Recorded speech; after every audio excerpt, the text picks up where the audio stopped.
Salut à tous et bienvenue pour le journal du Mercato M, le point rapide et complet sur le Mercato et l'Olympique de Marseille. On démarre avec le dossier du grand attaquant, le classique, ce qui nous a tenu tout l'été et ce qui va nous tenir encore quelques semaines. On le sait, l'OM cherche un avant-centre pour ce Mercato. De nombreux clubs sont également sur les rangs pour trouver l'oiseau rare. Dans la veine de l'OM, il y a 3 clubs qui peuvent s'intéresser aux mêmes pistes et qui vont sûrement le faire. Ces clubs, ce sont Beşiktaş, Fenerbahçe, 2 clubs turcs et Everton. Voilà. Il y aurait pu y avoir également West Ham dans cette cour, mais les Hammers ont signé Chicharito, Javier Hernandez, le buteur mexicain, jusqu'au bout. L'OM s'est aligné sur les demandes de Leverkusen, mais le Mexicain qui a voulu rentrer en Première Ligue n'a pas accepté les demandes de l'Olympique de Marseille, qui était prêt à mettre quand même 18 millions d'euros sur la table. Le plan A dans cette course de l'attaquant, c'est toujours Olivier Giroud, mais ni lui ni son club n'est pour l'instant partant. La piste Michy Batshuayi est-elle au stade embryonnaire, alors que des contacts timides ont été établis selon l'équipe avec Moussa Dembélé et Wilfried Bony.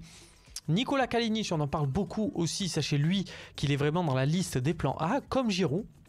Même s'il préfère actuellement signer au Milan AC, le Milan où on retrouve un Carlos Bacca qui lui fait plus partie de la deuxième liste, les plans B, pour lesquels il n'y a donc aucune urgence. On passe au niveau français avec un état pour Monaco plutôt préoccupant, puisque les départs de Thomas Lemar et Kylian Mbappé se dessinent chaque jour un peu plus, après les départs de Benjamin Mendy, Bernardo Silva, Tchémoé Bakayoko, Nabil Djirah et le plus important de tous, bien évidemment, Valère Germain. Ça commence à faire beaucoup pour le champion de France.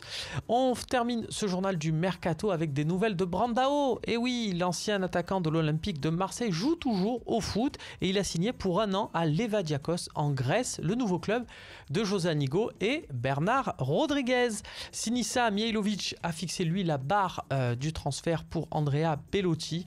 C'est la clause, le montant de sa clause et même un peu plus. Il est question de 100 millions d'euros pour s'arracher l'attaquant italien. Voilà pour les Chelsea, Barcelone ou encore Milan AC qui cherchent aussi un numéro 9 mais qui sont, il faut être honnête, pas vraiment dans les mêmes eaux que l'Olympique de Marseille vu leurs moyens. Salut à tous.